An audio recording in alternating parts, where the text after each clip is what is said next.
da bi povabila dr. Žigo Konciljo, da nam predstavi svojo doktorsko disertacijo z naslovom Politični sodni procesi kot eno izmed glavnih orodij državne represije na Slovenskem v obdobju kraljevine Jugoslavije in v prvih letih po drugi svetovni vojni, ki je zagovarjal na Filozofski fakulteti.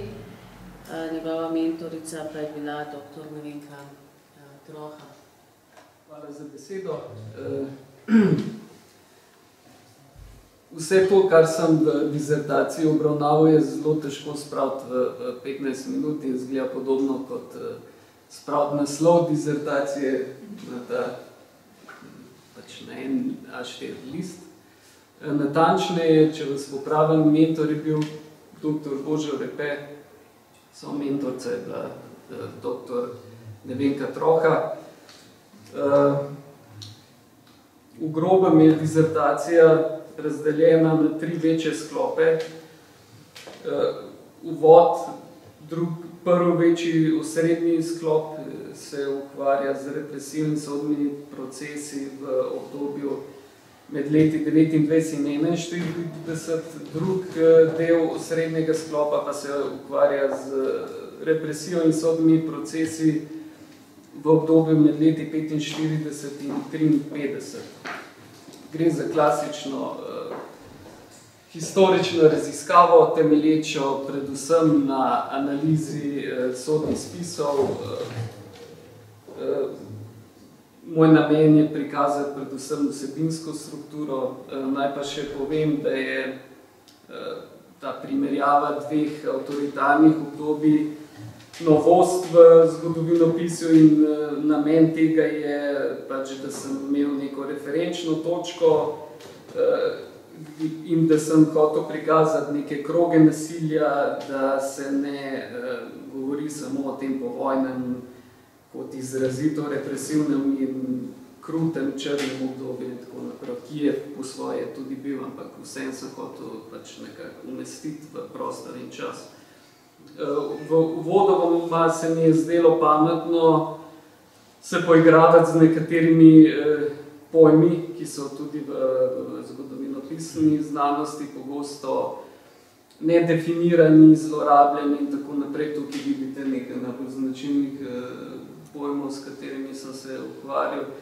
Bistveno se mi zdi povedati, da sama državna represija vedno je in bo obstajala, da določena stopnja represije nad državljani je nujna za sam obstoj družbe, problematično je seveda potem ta negativna oblika politične represije, ki lahko rečemo tudi politizacija represije in podobno velja tudi za sodne procese. Nekateri so upravičeni, pri nekaterih gre za hude zlorabe pravnih norm, kršenja človekovih pravic in tako naprej.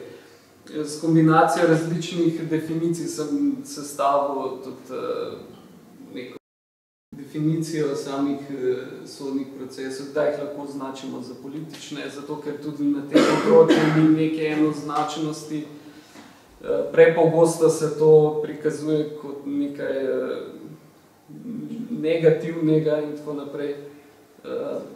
Drug poudarek uvodni se mi je zdel predmet raziskave, se pravi represija sodnih procesov, postaviti v nek širši evropski kontekst.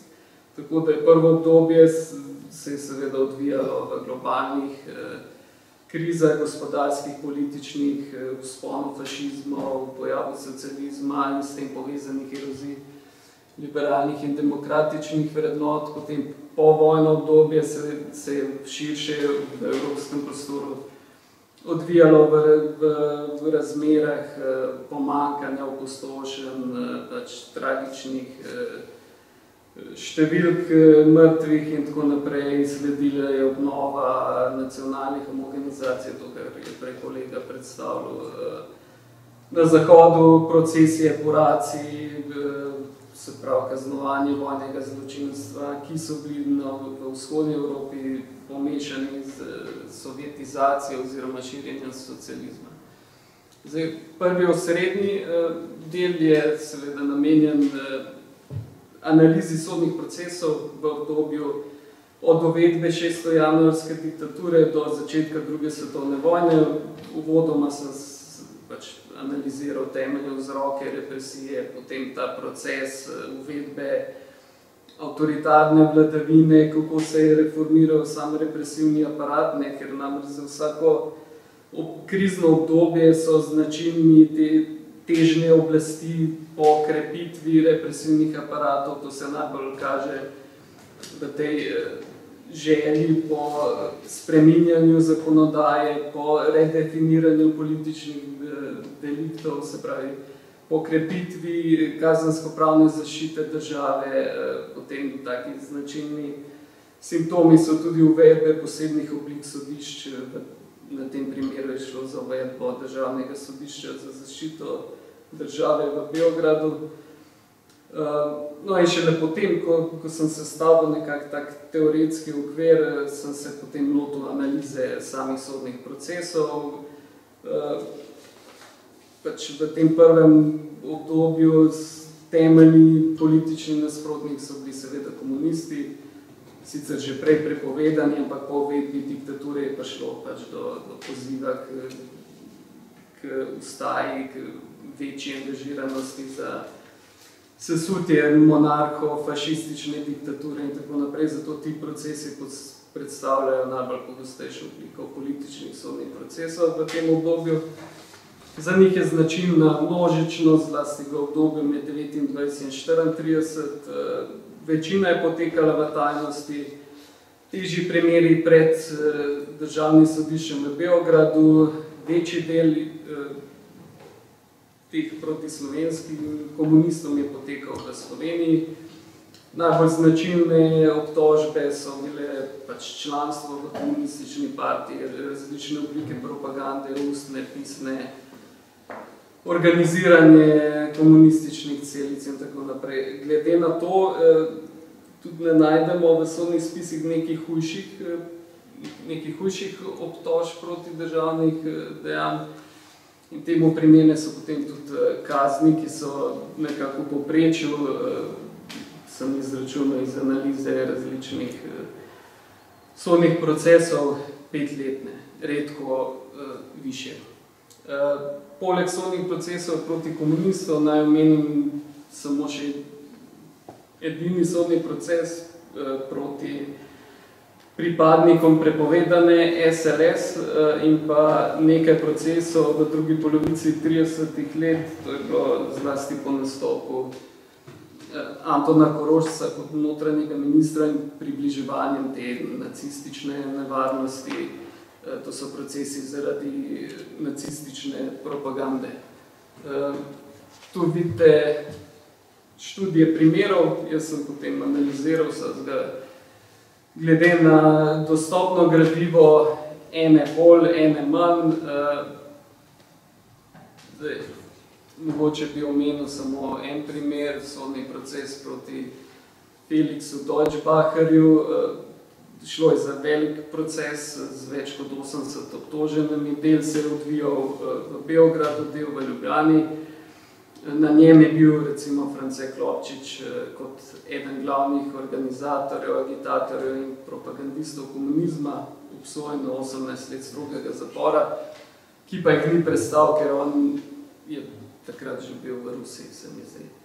Drugi obsojeni so dobili kazni med 4 mesece in 10 let zapora. Naj še povem, da je ti sodni procesi proti komunistom za obdobje med 29 in 34 je značilna ta masovnost teh procesov, kar vidimo iz procesa proti Deutschbacherju, Feuerbergu, Tepini in tako naprej. Tudi bolj so bile s temi procesi prizadete strukture komunistične partije po tem obdobju, se pravi po letu 34 pa že opažamo,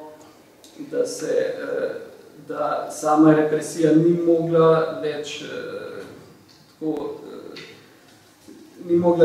spremljati samega razvoja komunistične partije iz različnih vzrokov, kar se ne bi tukaj spuščal. Povojno obdobje je seveda z vidika represije predstavljalo veliko težji zalogaj. Moj namen je bil nekako postaviti represijo in same procese prav tako v nek kontekst.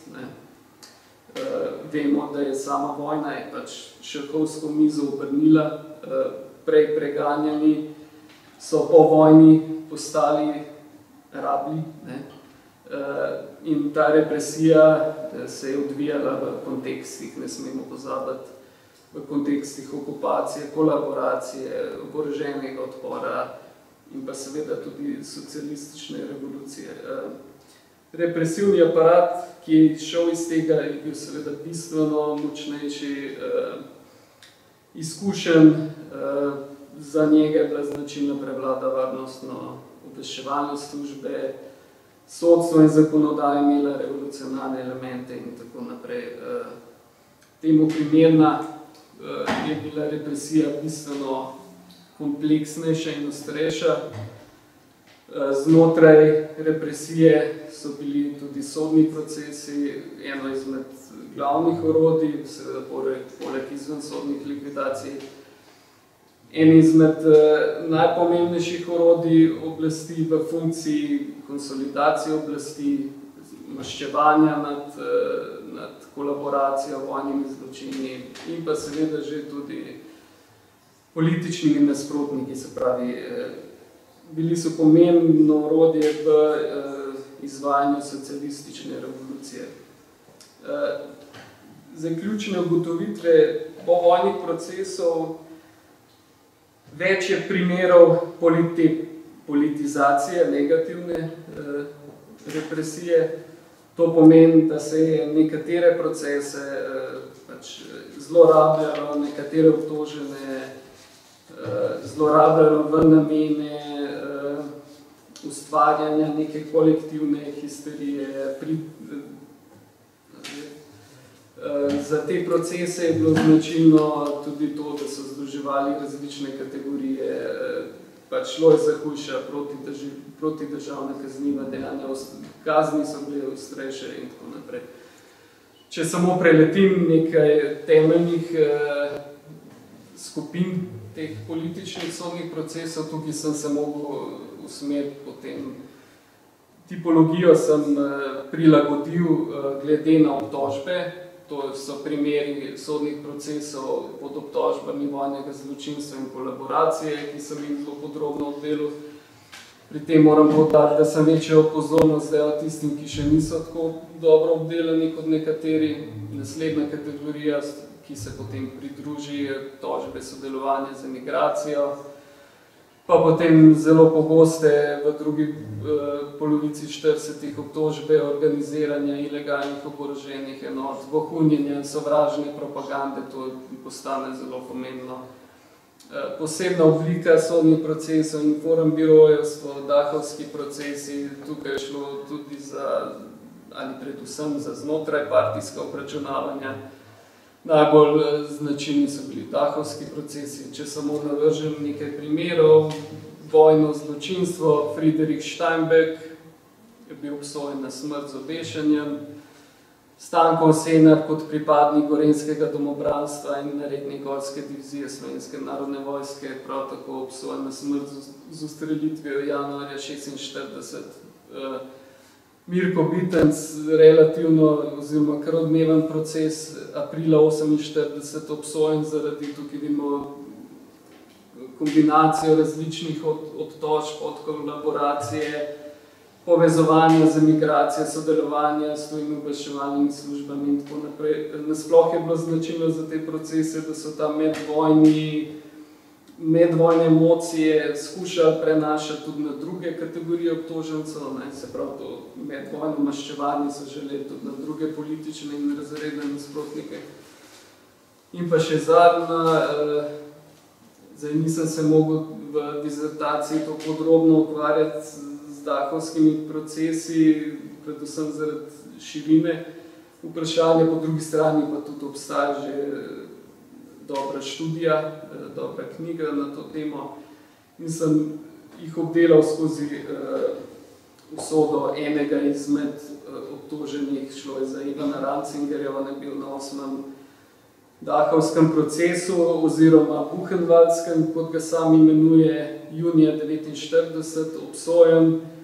Tukaj je samo en del obtožb zaradi sodelovanja z gestapom, pretepanja taboriščnikov, med njimi je bila tudi obtožba, da je sodeloval pri strojenju človeške kože, formiranja provokatorskega jugoslovanskega komiteja in tako naprej. On je bil obsojen na 18 let zapora, vendar pa mu je bila kasneje kazen znižana.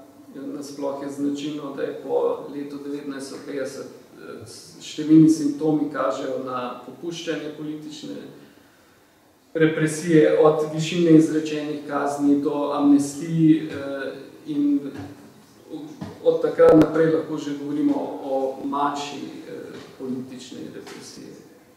Hvala.